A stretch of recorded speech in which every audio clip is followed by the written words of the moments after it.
Cat on a Hot Tin Roof by Tennessee Williams.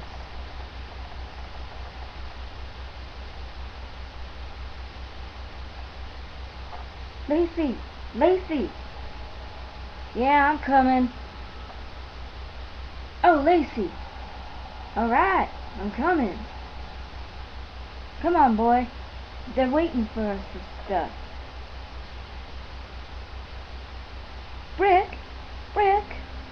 One of those no-neck monsters hit me with locked butter biscuit, so I had to change it. What'd you say, Maggie? One was so loud I couldn't hear you. Well, I just remarked it. One of the no-neck monsters messed up my lovely lace dress, so I got to change. Why y'all goopers kitties no-neck monsters? Because they got no necks.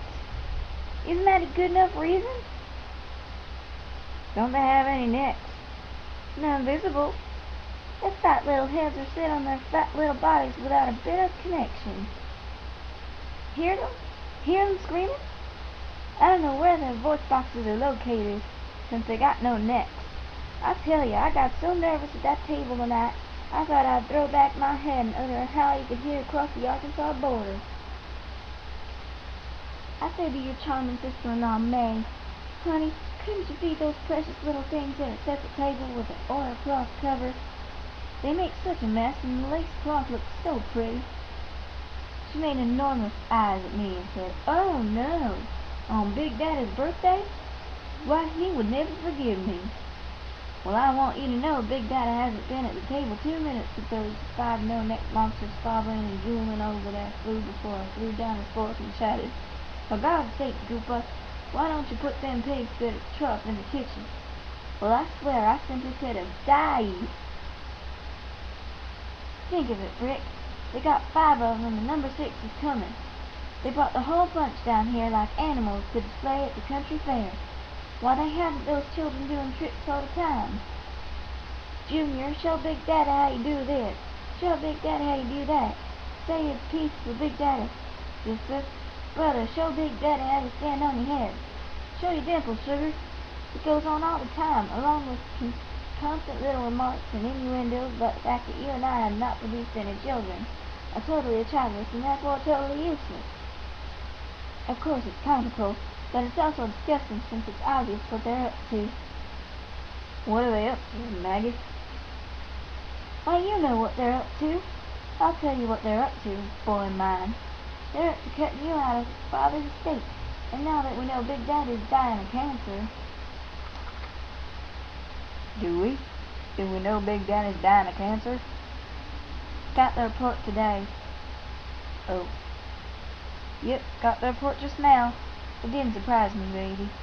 I recognized the symptoms soon as we were here last spring, and I'm willing to bet you that Brother Man and his wife were pretty sure of it too. That more likely explains why their usual summer migration to the coolness of the Great Smokies was passed up this summer in favor of hustling down there every whipstick with their whole screaming tribe. And that's why so many allusions have been made to Silver Hill lately. You know what Silver Hill is? A place that's famous for treating alcoholics and dope fiends in the movies. I'm not in the movies. No, and you don't take dope. Otherwise you'd be a perfect candidate for Silver Hill, baby, and that's where they aim to ship you. Then Brother Man could get a hold of the purse strings and dole out remittance to us. Maybe get power of attorney and sign checks for us and cut off our credit whenever he wanted. How'd you like that, baby? Well, you've been doing just about everything in your power to bring it about. You've just been doing everything you can to think of to aid and abet them in this scheme of theirs.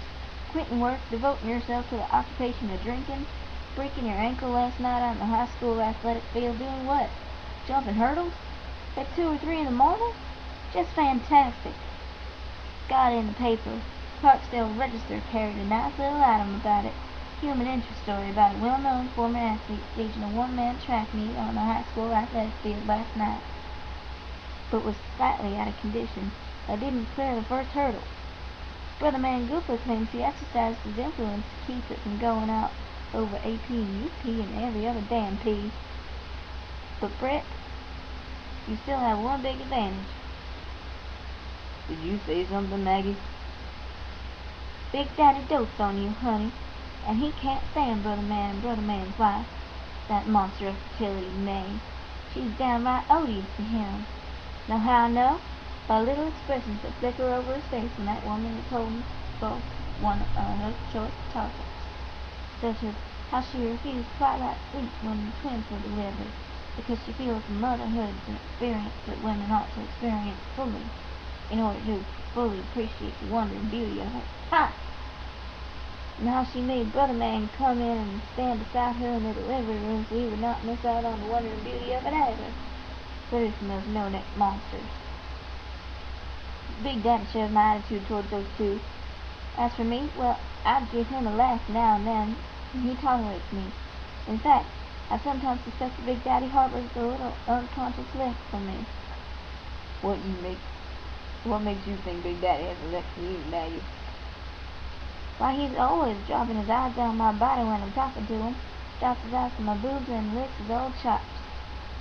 That kind of talk is disgusting. Did anyone ever tell you that your ass such a Puritan brick? I think it's mighty fine that that old fella on the doorstep at best still takes in my shape with what I think deserves appreciation. Yes, sir, baby, you should have been that silver table. You know, Big Daddy, bless his old sweet soul, he's the dearest old thing in the world, but he does hunch over his food as if he preferred not to notice anything else. Well, May and Gooper were side and side at the table, directly across from Big Daddy, watching his face like hawks while they jawed and jabbered about the cuteness and brilliance of the no-neck monsters.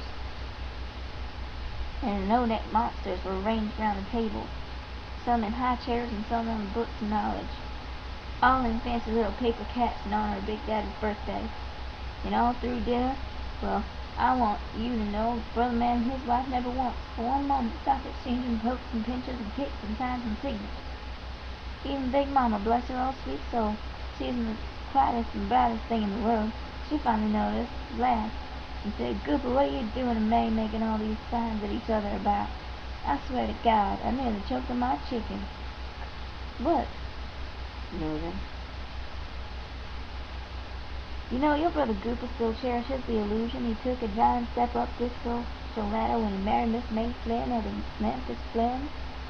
But I have a piece of Spanish news for Gooper. The Flynns never had a thing in the world but money, and that's it. And they lost that. They were nothing at all but fairly successful climbers. Of course, May Flynn came out of Memphis 8 years before I made my debut in Nashville.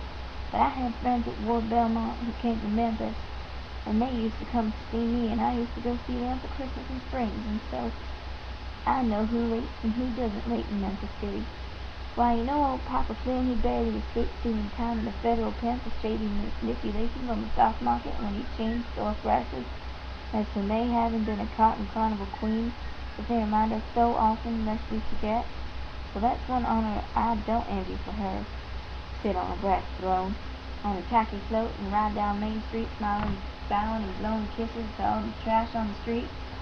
Why, a year before last, when Susan McPheeters was singled out for that honor, you know what happened to her? She knows what happened to poor little Susan McPheeters. Hi, Dad. What do you mean?